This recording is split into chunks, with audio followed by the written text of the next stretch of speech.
Océane, l'infosport. Bonsoir et bonsoir à tous. Dans Infosport, aujourd'hui, accueillons notre premier invité. Stéphane Lecoquen du club de Torbal des Côtes d'Armor à Lamballe. Stéphane, bonsoir. Bonsoir.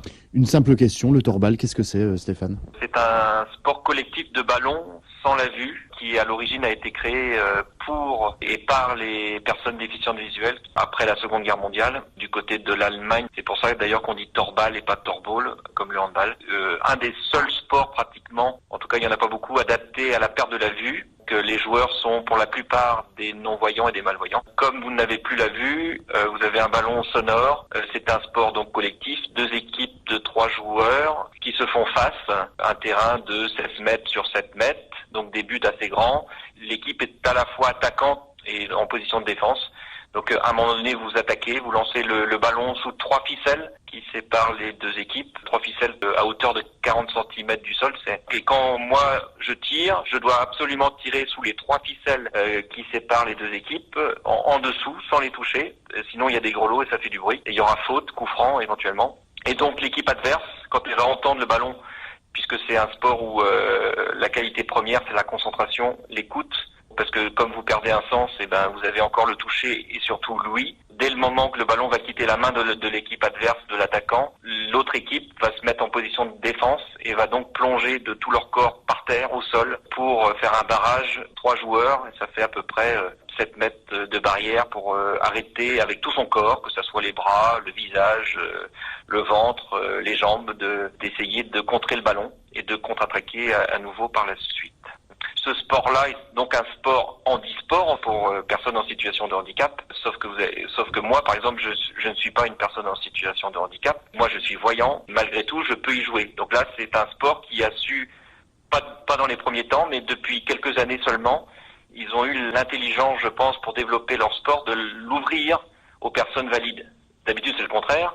C'est les valides qui intègrent de quelques personnes en situation de handicap ont eu l'intelligence pour aussi l'intérêt de la mixité et tout ça, et parce qu'ils ont besoin de guides quand ils vont en déplacement, etc., d'y intégrer des voyants. Tout le monde, les 6 joueurs, portent un masque totalement opaque, que vous soyez non-voyant, malvoyant ou voyant, on est tous dans le noir et on joue dans le noir, en fait. Des personnes en situation de handicap peuvent jouer, et puis des personnes non handicapées peuvent jouer. Quels sont les bienfaits de ce sport ? Dans une même équipe, il peut y avoir quelqu'un de 16 à 60 ans. Et il y a aussi une mixité dans le handicap, puisqu'il peut y avoir, comme vous le disiez tout à l'heure, une personne valide comme moi, avec une personne totalement aveugle.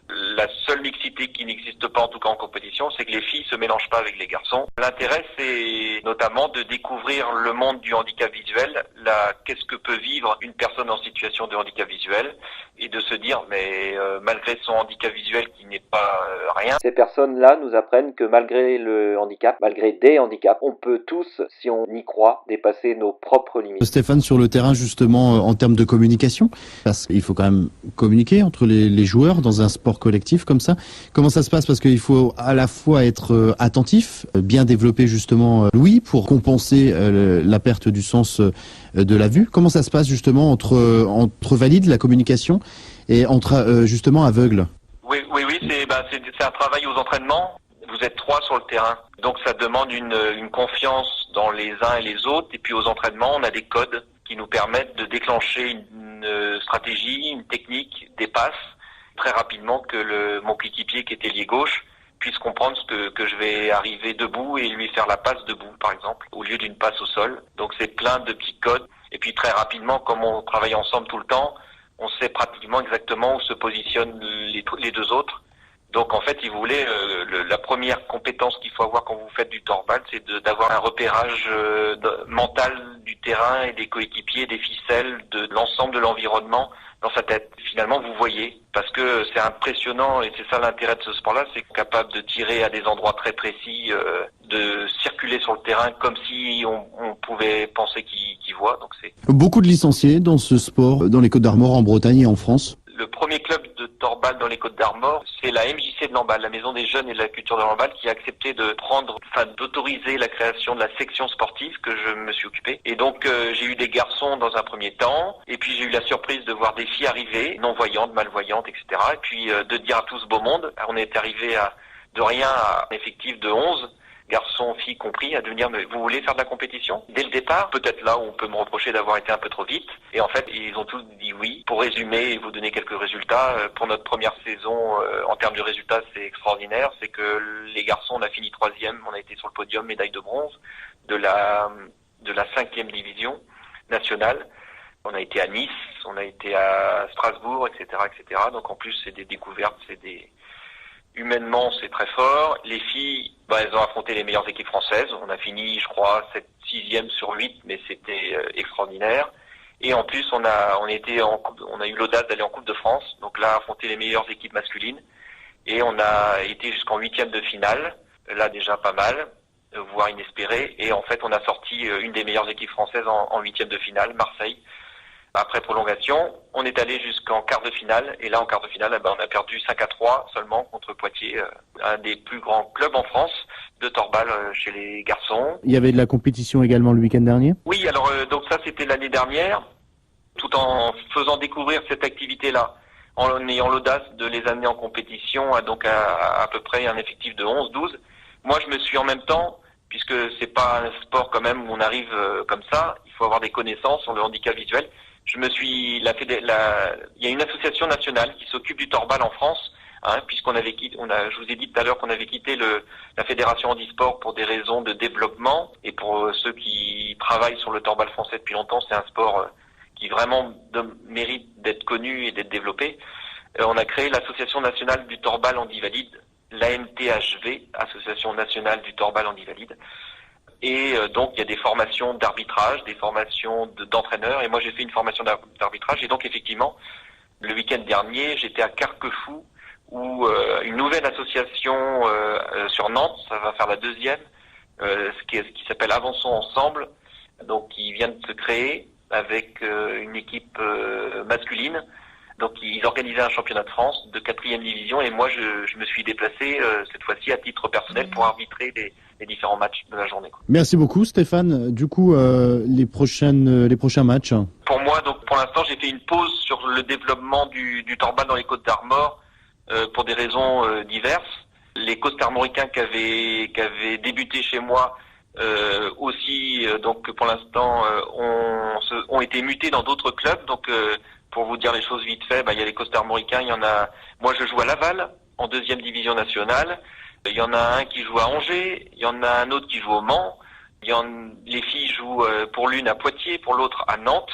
Donc nous, tous les Costa-Armoricains, pour l'instant, c'est le côté un peu négatif. Tous les week-ends, dans nos entraînements, on part très tôt le matin pour aller dans nos différents lieux d'entraînement et nos différents clubs. J'espère peut-être essayer de relancer le développement du torbal en Côte d'Armor, et c'est à ce titre-là que le samedi 24 juin, c'est pas tout de suite, mais ça va arriver vite, le samedi 24 juin, j'organise un 3e championnat en 4 ans, je crois.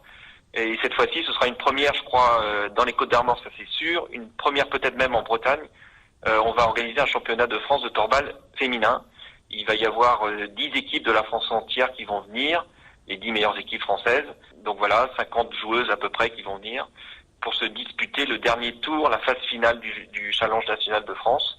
Voilà. Moi, entre-temps, donc là, j'aurai la fonction d'organisateur avec mon lycée, le collège-lycée La Ville d'Aviac-et-Soie. Moi, mes prochaines dates, jouant donc à Laval en 2e division, le 20 mai. Donc là, on a toute une séance d'entraînement, de préparation intensive. Le 20 mai, je vais avoir la chance de vivre mon premier tournoi international en Belgique, à Mol, contre des équipes allemandes, suisses, belges et puis les meilleures équipes françaises. Une semaine plus tard, le 28 mai, je serai à Grenoble pour le 2e tour du championnat de France de 2e division. Et le 1er 2 juillet, il y aura la Coupe de France à Strasbourg. Donc voilà.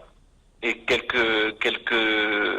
journées de championnat où je serai, cette fois-ci, j'aurai le rôle d'arbitre. Merci beaucoup Stéphane. On se donne donc rendez-vous le 24 juin. On en reparlera bien évidemment à l'antenne ensemble. Oui. Je vous remercie en tout cas de votre intérêt pour donc ce sport-là, ces sportifs-là. Et puis j'espère que grâce à vous et à d'autres, les gens oseront se déplacer le 24 juin notamment, ou alors même du côté de chez eux, un peu partout dans la France entière pour découvrir. Et à chaque fois que le public est venu, souvent les gens repartent totalement séduits et super intéressés pour par le côté très atypique de ce sport-là et aussi l'ambiance qui est souvent très bonne entre les différentes équipes. Merci beaucoup Stéphane, merci, à bientôt. Merci à vous, au revoir. Océane, l'infosport.